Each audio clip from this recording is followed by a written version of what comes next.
નમસ્કાર દર્શક મિત્રો, આપ નિહાળી રહ્યા છો સાઈ ગ્રુપ મીડિયા હાઉસ દ્વારા સંચાલિત નવસારી લાઈવ અને ઝટપટ ન્યૂઝ। આજ રોજ ફરી એકવાર વિરાવળ ગામના રહીશો જે ખરા એ મહાનગરપાલિકા કચેરી ખાતે આવ્યા હતા। એમને ટાઉન પ્લાનિંગ ઓફિસર દ્વારા બોલાવવામાં આવ્યા હતા, કારણ કે 1 જાન્યુઆરીના રોજ જે રસ્તો પહોળો કરવાની બાબતને લઈ અને અખબારની અંદર જાહેરનામું બહાર પાડવામાં આવ્યું હતું। તે સંદર્ભે 8મી તારીખે એ લોકો પહોંચ્યા હતા મહાનગરપાલિકા કચેરી ખાતે, પોતાનો વિરોધ પ્રદર્શન કર્યો હતો। ત્યારબાદ એમને નોટિસો ફાળવવામાં આવી હતી અને એ નોટિસોના જવાબની અંદર આજે એમની ફેર સુનાવણી માટે બોલાવવામાં આવ્યા હતા।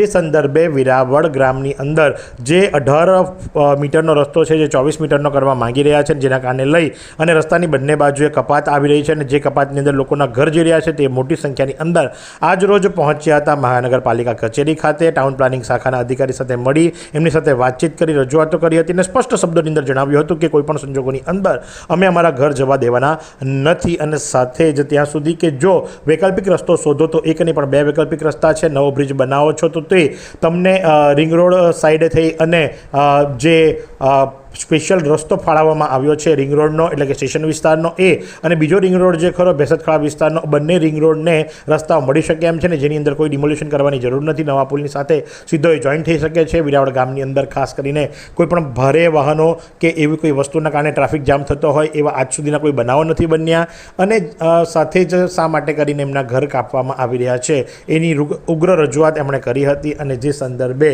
ત્યાં ઉપસ્થિત લોકો પોતાની પ્રતિક્રિયા આપી રહ્યા છે અને શું જણાવે ચાલો આપણે સાંભળીએ।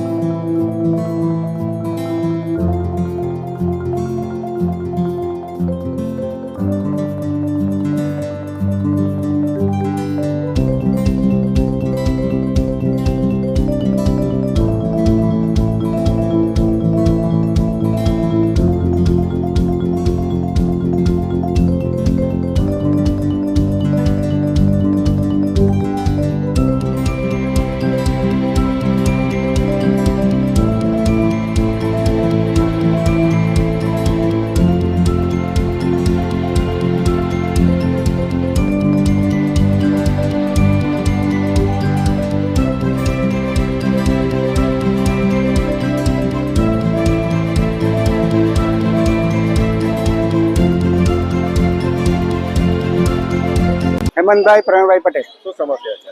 અમારે આજે ટાઉન પ્લાનિંગ ઓફિસમાં બોલાવ્યા હતા 3 માળે, જે અમારી રોડની સમસ્યા હતી જે 18 મીટરથી 24 મીટર કરવાના હતા, એમાં અમારે ઘણું બધું નુકસાન હતું। એ માટે ફેર વિચારના માટે સાહેબે પાછા આજે રજૂઆત કરવા માટે બોલાવેલા અને અમે અમારી પાછી સમસ્યા રજૂ કરી। એમાં અમારી સમસ્યા જાણીને સાહેબે એમ કીધું કે હાલ પૂરતું આ જે છે તે અમે સ્થગિત કરીએ છીએ અને ફરી કંઈ વિચારશું। અમારી રજૂઆત એ હતી કે જે નવો પુલ પૂર્ણા નદીનો બનાવવાના છે એને સાઈડ પરથી રસ્તો નીકળે તેવો છે અને એ રિંગ રોડ પર બંને સાઈડ જોડાય તેવો છે। એક બાજુ સ્ટેશનવાળી સાઈડે અને બીજો ભેસતખળા સાઈડે એ રસ્તો બનાવે તો અમારી કોઈકનું નુકસાન થાય તેવું છે નથી અને એના રજૂઆત માટે અમે આજે અહીંયા આવેલા હતા। નિમિષાબેન હેમંતભાઈ પટેલ।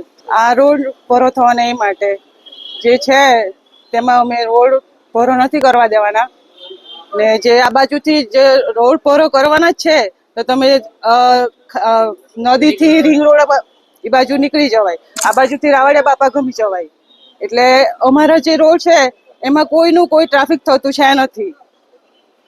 એટલા માટે અમે રજૂઆત કરવા આવ્યા કે એ બાજુથી એ નીકળી જાય ને આ બાજુથી આ નીકળે તો અમારું કોઈ પેલું નથી, તો કોઈને નુકસાન થાય નહીં।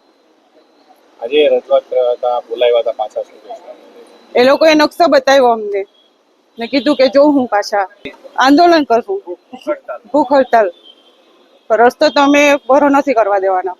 તો આ પ્રમાણે એમણે આજે રજૂઆત કરી હતી। રજૂઆતની સાથે એમણે જણાવ્યું પણ હતું કે જો વૈકલ્પિક રસ્તો શોધવામાં આવે તો કોઈ ડિમોલ્યુશનની જરૂર નથી, એમના ઘર બચી જાય।